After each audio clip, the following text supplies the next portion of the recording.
Kagka natural sang view, may bukid, kita ano ng baybay, kita may mga patag, kag damo sang katubuhan sa palibot diri sang Pasig.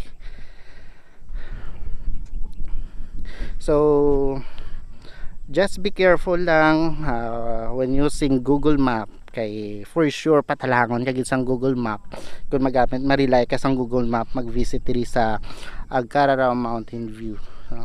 It's better nga magbasa-basa kita sa mga placard diri, may mga direction ano di sila nga diri pa kadto sa Agcararao, or pamangkot lang kita sa mga local diri para tudloan nila kita kung kita malabay pasaka diri.